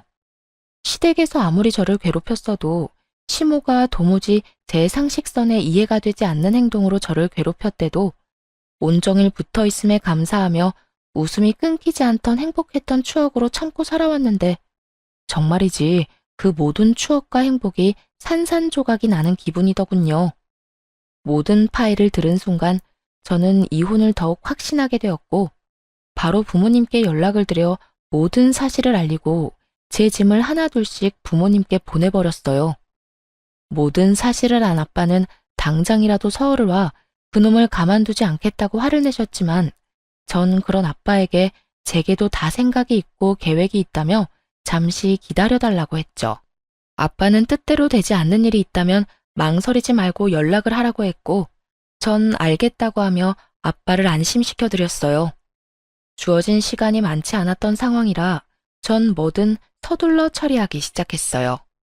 일단 저희가 살던 집은 시세보다 많이 저렴하게 처분했고 변호사를 만나 빠르게 소송 준비도 시작했죠. 그와 더불어 시모에게서 오는 연락에 상냥하게 대처하며 복수를 위한 발판을 다지는 것도 잊지 않았어요. 아가, 내가 오늘 가전 가구를 좀 보고 왔는데 마음에 드는 게 너무 많더라고. 다 사고 싶은데 어떤 걸 골라야 할지 너무 고민되는 거 있지? 그러셨어요? 아무래도 새로운 집에 들어가는데 새로운 가전 가구가 필요하긴 하죠. 그렇지? 나도 그렇게 생각한단다. 그래서 하는 말인데 집도 마련해주는 김에 가전 가구도 네가 좀 사주면 안 되니? 우리 아들한테 들어보니 너 재산도 많이 받았다고 하던데 그 정도는 무리도 아닐 거 아니니? 저도 돈이 묶여 있어서 지금 당장은 돈이 없는데 어떻게 하죠? 이사 다 하고 사시던가 정 급하시면 아범한테 말해보세요. 제가 돈 풀리면 아범한테 줘도 되니까요. 그래? 그러면 우리 아들한테 카드 받아서 일단 다 사야겠어. 우리 며느리 고마워. 내가 며느리 잘 둔 덕분에 한평생 꿈이었던 아파트에서 다 살아보는구나. 아니 엄연히 따지면 그런 며느리를 데리고 온 우리 아들 덕인가? 하여튼 내가 복이 많긴 한가 봐. 노후에 이런 복을 다 누리고 말이다. 아무것도 모르고 웃어대는 시모의 목소리를 들으며 저 역시 소리내서 웃어줬네요. 한 치 앞도 모르고 저리도 기뻐하니 웃음을 참을 수가 없었으니까요. 이런 와중에 남편 역시 저를 돕고 싶어 안달이 났더라고요. 하루 종일 제 눈치를 본다 싶더니 그 입에서 결국 출장을 간다는 말이 나오더라고요.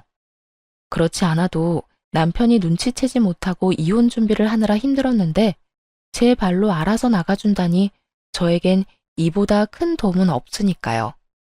여보, 나 회사에 급한 일이 있어서 출장을 가야 할 것 같은데 당신 괜찮지? 내가 괜찮고 말고 할 게 어디 있어.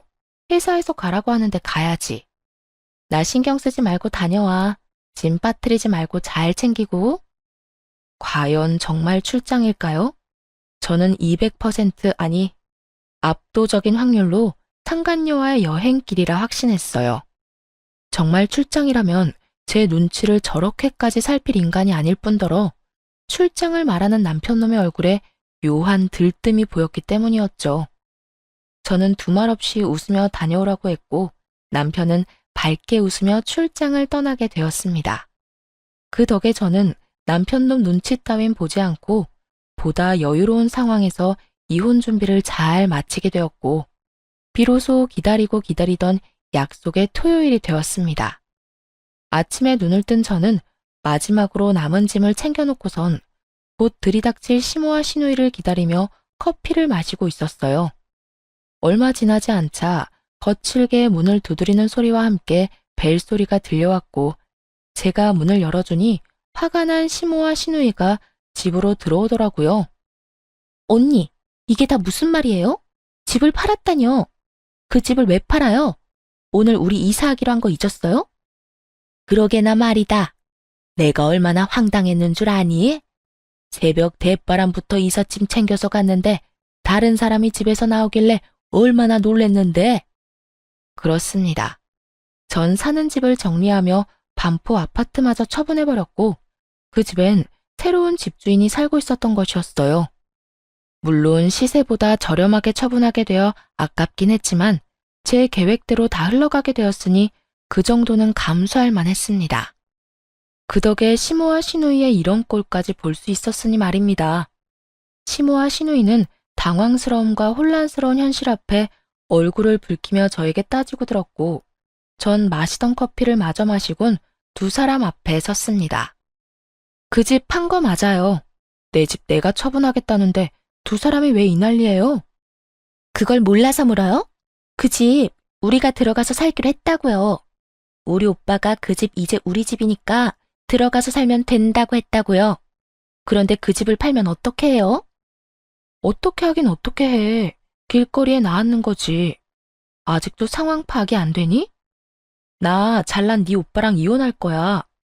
이혼할 판국에 전 남편 식구들 살라고 월세 꼬박꼬박 나오던 집 비워주는 머리 빈 여자가 어디 있니? 뭐라고요? 이혼이요? 갑자기 무슨 이혼이에요? 그런 말 없었잖아요.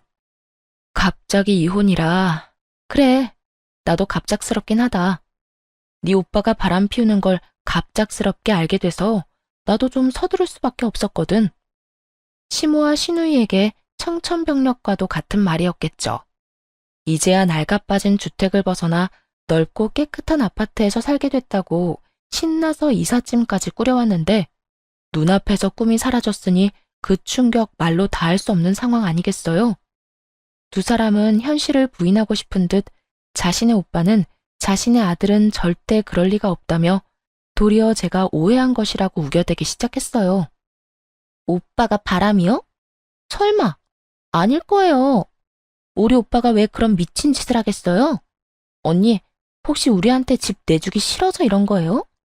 그래서 우리 오빠한테 그런 더러운 누명을 씌우는 거냐고요. 그러게, 우리 아들은 절대 바람 같은 거 피울 애가 아니다.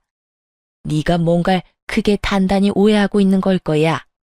내 아들 내가 잘 아는데 절대 그런 추잡한 짓거리나 하고 다닐 애 아니다. 널 얼마나 사랑했는데 심지어 네가 가진 재산이 얼만데 너같이 황금알을 낳는 거위를 두고 바람이나 피우겠어? 다 네가 오해한 걸 거야. 그러지 말고 우리 아들 오면 대화부터 해보거라. 내가 전화해서 이제 곧 올 거야. 오해? 제 눈으로 보고 듣고 다 했는데 무슨 오해예요. 어머님 아들 지금 바람 피우고 있는 거 맞고요. 지금도 출장지에서 오는 게 아니라 그 상간녀랑 룰루랄라 여행길에 다시 돌아오는 거라고요. 거기에다 그 미친 네 오빠가 그 여자 집까지 얻어줬단다. 그러니까 여기서 좀 나가주지. 이 집도 처분해서 빨리 비워줘야 하거든. 제 말에 시모와 시누이는 믿을 수 없다는 듯 그 자리에 주저앉아 아파트 타령을 끊임없이 중얼이기 시작했어요. 내 아파트, 내가 드디어 아파트에서 살 수 있다고 얼마나 좋아했는데 내 아파트 돌려내, 내 아파트 돌려내라고. 어떻게 내 아들이 그딴 짓을... 아니야, 아니라고. 엄마, 오빠 정말 미친 게 틀림없어. 어떻게 하필 이럴 때 그딴 짓을 할 수가 있어. 바람을 피우려거든 들키지나 말던가. 들키더라도 우리 이사나 해놓고 들켰어야지. 이게 다 뭐야? 친구들한테 반포 아파트 입성했다고 다 자랑했는데 내 아파트 어떻게 하냐고. 망연자실해서 이상한 말을 중얼거리는 시모와 시누이를 보는데 정신병원에 전화라도 해야 하나 싶더군요. 제 눈에는 두 사람이 미쳐버린 것 같았거든요. 그렇게 한참을 미쳐버린 두 사람을 지켜보는데 남편이 허겁지겁 현관문을 열고 들어오더라고요. 이게 다 무슨 일이야? 반포 아파트가 팔렸다니, 다른 사람이 살고 있다니 이게 다 무슨 말이야? 엄마가 한 말이 다 사실이야? 갑자기 왜 아파트를 팔아? 내가 그 집 우리 가족들 살 거라고 했잖아. 어떻게 그런 짓을 나하고 상의 한마디 안 하고 저지를 수가 있어? 이제 우리 가족은 어떻게 하라고? 참나, 드라마를 보면 그렇게들 참나 거리는 게 이해가 되지 않았거든요. 그런데 자기 한 짓은 생각도 하지 않고 무조건적으로 저를 몰아세우는 남편놈을 보는데 정말 반사적으로 이 말이 튀어나오더라고요. 네 가족 살 집을 왜 나한테서 찾아? 그리고 내 집 내가 처분하겠다는데 내가 왜 당신한테 상의까지 해야 해? 그럴 이유가 있다고 생각해? 당신이 그럴 자격이 있다고 생각하냐고. 자격? 당연히 있지. 내가 당신 남편인데 당신 재산이 다 내 재산이지. 부부 사이에 섭섭하게 네 재산, 내 재산 성 갈라 관리할 거야? 당신 그런 식으로 나오면 나 엄청나게 섭섭하다고. 하여튼 반포 아파트는 이미 팔아버렸고 앞으로 어떻게 할 거야? 우리 가족들 어떻게 할 거냐고. 당장 집도 다 정리해버려서 오갈 데도 없다고. 아, 혹시 우리 집에 모시려고 그래? 그렇구나. 하긴 우리 두 사람 살기엔 넓긴 하지. 남편 역시 제정신이 아닌 듯 저는 그 어떠한 말마디를 하지 않았는데 스스로 희망 고문을 하기 시작하더라고요. 그런 남편놈을 지켜보는 재미도 없지 않아 있었지만 이제 그만 마무리를 해야 할 때가 되었다고 생각했어요.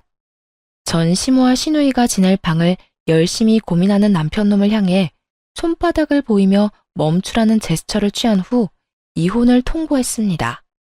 당신은 분위기 파악을 못해? 내가 이 집에서 당신 가족들이랑 살 거라고 했으면 당신 엄마랑 당신 동생이 저러고 앉아서 세상 잃은 표정을 하고 있겠어? 제 말에 남편은 그제야 시모와 시누이가 보이는 듯 두 사람의 안색을 살피기 시작하더라고요. 그리곤 이내 조금의 파악이 된 듯 흔들리는 눈빛으로 저를 바라보더군요. 전 그런 남편을 보고 이렇게 말했어요. 그래, 맞아. 지금 당신 머릿속을 스치는 그 설마 하는 최악의 상황. 나 다 알았어. 다 알아버렸어. 그러니까 이혼하자. 저는 드디어 이혼을 통보했고 남편은 모든 상황을 받아들일 수 없다는 듯 저에게 개거품을 물고 대묻기 시작하더라고요. 이혼? 이혼이라니 그게 무슨 말이야? 아니, 알긴 뭘 알았다는 거야. 당신이 알아버린 게 도대체 뭐냐고. 뭐긴 뭐겠어? 당신이 20살 술집 여자랑 살림 차린 거? 그것도 모자라 여전히 그 더러운 업소를 여전히 제 집 안방처럼 오가는 거 정도겠지. 아, 그것도 알고 있어. 그 술집 여자한테 대출까지 받아서 집 생활비 할 거 없이 다 지원해주고 있다는 거. 제 말에 남편의 얼굴은 사색이 되어 가더라고요. 남편의 얼굴뿐인가요? 상간녀가 술집 여자라는 사실에 시모의 얼굴은 금방이라도 폭발할 것 같은 화상과도 같았고 상간녀가 20살밖에 되지 않는다는 사실에 시누이 역시 경악스러운 표정을 숨기지 않았습니다. 남편은 이런 시모와 시누이의 눈치를 살핀다 싶더니 저를 보며 일단 부인하고 나서더라고요. 말도 안 돼. 내가 당신을 두고 그랬을 리가 없잖아. 업소에 간 건 인정할게. 그런데 그것도 자주 가지도 않았고, 그저 접대 목적으로 몇 번 갔던 것 뿐이야. 가서도 딱 술만 마시고 왔어. 정말이야. 나 알잖아, 여보. 내가 얼마나 당신만을 사랑하는데. 내가 당신 같은 여자를 두고 미쳤다고 그딴 짓을 했겠어? 저는 그 순간 흥신소에서 받은 녹음 파일을 틀어버렸고 남편과 상간녀의 목소리가 온 거실 안을 가득 채워나갔습니다. 두 사람의 대화가 이어지는 동안에 시모와 신우이의 한탄스러운 탄성이 끊이지 않았고 대화가 끝이 나자 남편은 금방이라도 울 것 같은 얼굴로 저를 보더라고요. 여보, 이게 다 어떻게 된 거냐면 내가 다 설명할 수 있어. 조금만 내 생각이 정리될 때까지 기다려줘. 내가 지금 너무 많이 놀라서 말이 생각이 안 나서 그래. 무어라 할 말이 없었겠죠. 이렇게 빼도 박도 못하는 상황에 무슨 할 말이 있겠어요? 남편의 머리 굴리는 소리가 온 거실을 채우는 듯했고 전 그런 남편을 비웃어주며 말을 했어요. 얼마나 다행스럽던지.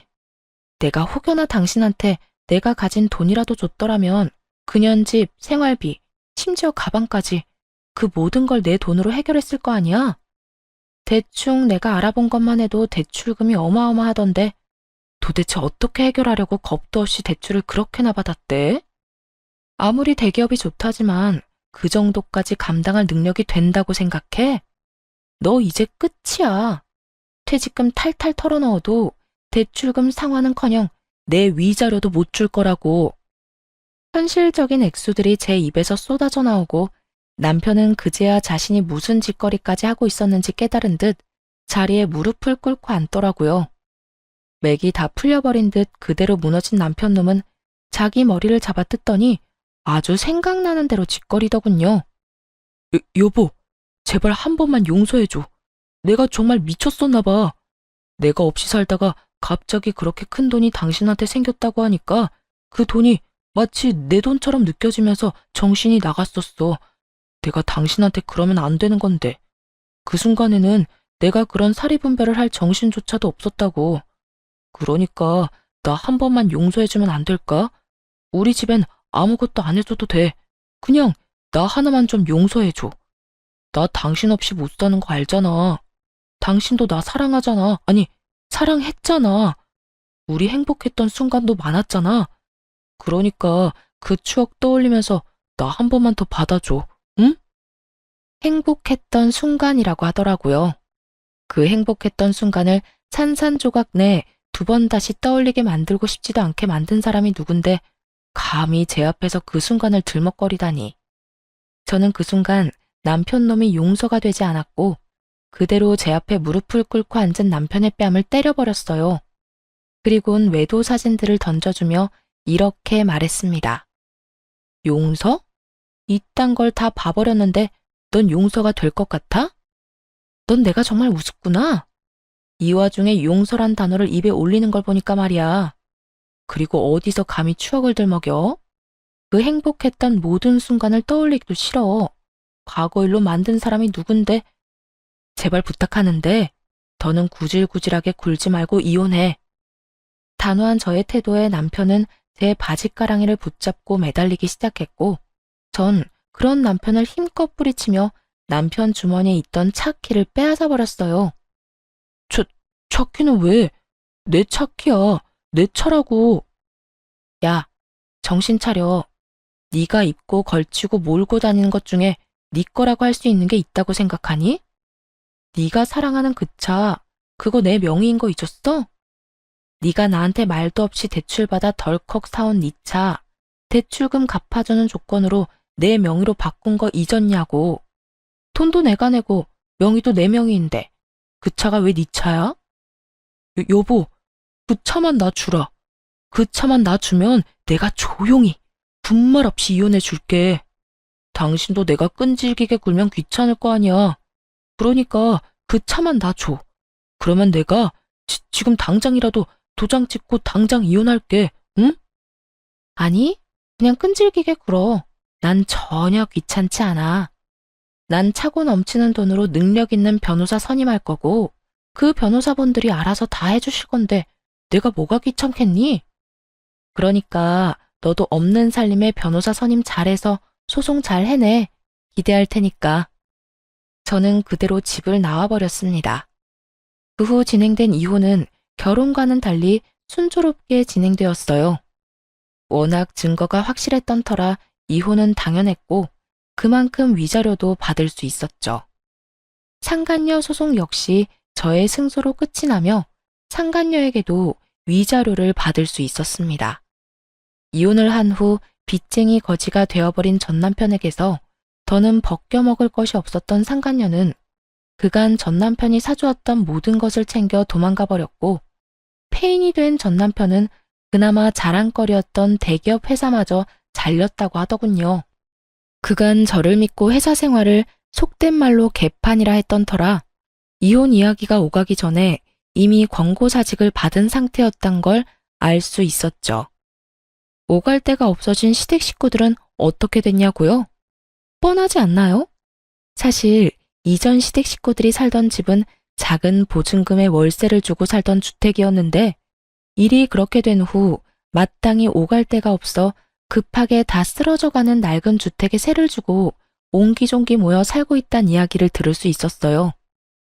만약, 아주 만약에 남편이 외도만 저지르지 않았다면 전 아마 어느 기점에 시댁에 지원을 해주었을 겁니다. 그만큼 남편을 사랑했고 미우나 고우나 사랑하는 남편의 가족이기에 그 가족이 보다 편안한 환경에서 누릴 수 있는 만큼 누리며 살았으면 하는 마음도 있었으니까요. 아니, 남편이 외도를 저지르기 전 시모가 가만히 있기라도 했다면 그래도 며느리인 제가 어련히 알아서 잘 모셨을 텐데. 이 모두가 자기 팔자 자기가 꼰 거 아닐까요? 전 그렇게 생각하고 있습니다. 그 후로 전 잘 지내고 있습니다. 마땅히 직장을 다니고 있던 것도 아니었고 하고 있던 공부는 온라인으로도 가능했던 터라 모든 서울 생활을 청산하고 부모님이 계신 시골에 내려오게 되었어요. 이곳에서 지내며 저는 상처로 인해 너덜너덜해진 마음을 안정시켰고 그 모든 과정엔 사랑하는 부모님이 곁에 계셨기에 전 잘 이겨낼 수 있었습니다. 아직도 기억나는 아빠의 말씀이 있어요. 딸, 사람이 살다 보면 크게 넘어지는 날이 있단다. 그런 일이 있을 때 넘어져서 울고만 있다면 너에게 뭐가 남겠니? 넘어지는 것이 무서워 아무것도 하지 않고 그 자리에서 울고만 있다면 우리 딸이 그간 걸어왔던 그 많은 걸음걸음이 너무 슬프지 않겠니? 크게 넘어질수록 크게 성장하는 법이야.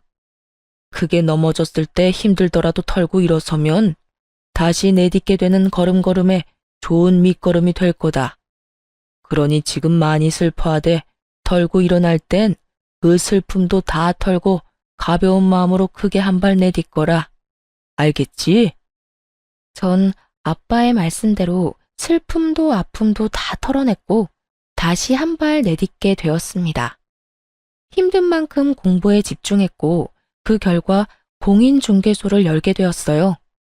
사실 제가 하던 공부는 공인중개사 공부였는데 평소 땅에 관심이 많기도 했고 직장 생활보단 그쪽이 더 저에게 맞는 것 같아 시작한 공부였어요. 악착같이 노력한 만큼 자격증을 취득하게 되었고 전 제가 원하던 일을 하며 새로운 삶을 시작하게 되었습니다. 중개 일을 하다 보니 경매에도 관심이 생겼고 요즘엔 임장 활동을 하며 경매도 공부하고 있어요. 전 앞으로도 더 나은 제 삶을 위해 노력하며 행복하게 살아가 보려 합니다. 다들 응원해 주실 거죠? 이렇게 저의 길었던 이야기도 끝이 났네요. 제 이야기 들어주신 모든 분 감사합니다. 좋은 하루 되세요.